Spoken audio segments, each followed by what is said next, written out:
तमाम दोस्तों अस्सलाम वालेकुम जी।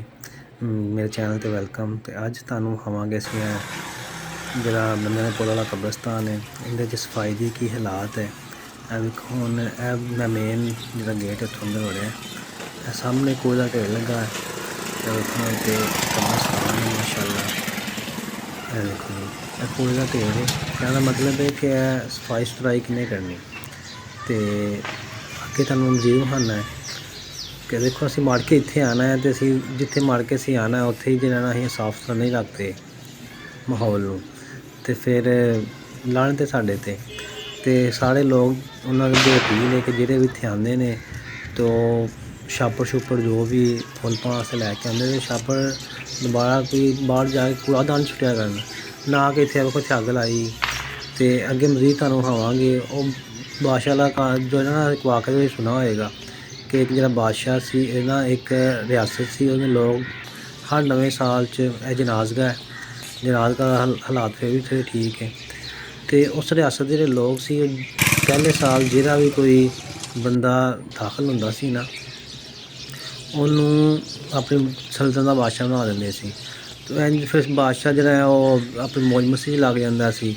ओह कोई नहीं सी करदा कि मैं इनू लेकिन दसदे सी कि जो साल खत्म होएगा असीं तैनूं एक जंगल बनाउण ते सुੱਟ आना है, फिर असीं नवां बादशाह चूज करांगे। तो वह भाई की नाम है कि इंज ही दिन गुजरते गए, जो साल गुजरदा तो नवां बादशाह वो फिर लभ के लिआंदे नवां बादशाह नूं फड़ के लिआंदे ने। ते उहनूं ना की नाम है कि वेखो ना फिर इत्थे भी कूड़े दे टिकट क्रिकट दे ढेर उहनूं भी ओह फड़ के लैके जांदे ने, तख्त ते बिठांदे ने, दसदे कि भाई साल बाद तैनूं असीं इस जंगल सुੱਟ देना है। सब तो पहले जाके ना वो कहता है कि उत्थे जाओ जिथे मैं सुੱਟਣਾ है उत्थे एक महल बनवाओ, उत्थे सारा कुछ बनाओ, जो जानवर है जंगल कटाओ, बहुत ही जानवरों को खत्म कराओ। तो उन्होंने खत्म करा तो बाद कूड़े के ढेर लगे हैं। तो जो बादशाह लोग वेखते हैं कि बादशाह है तो उन्होंने बादशाह में तस्लीम कर लेंगे भाई तू सही है। तो कहने का मकसद है कि कितना कूड़ा करकट है, लोग इत्थे आंदे ने ज़ियारत वास्ते दुआ वास्ते। तो कम अज़ कम गंद तो ना मचाओ। साढ़े पाकिस्तान का मसला है कि असीं जिथे भी जाने गंद नहीं मचाने। तो मेहरबानी है तमाम दोस्तों की अपील है कि अपने जिथे तुसीं आना है आके मरना है उत्थे कम अज़ कम साफ सफाई सुथराई रखो।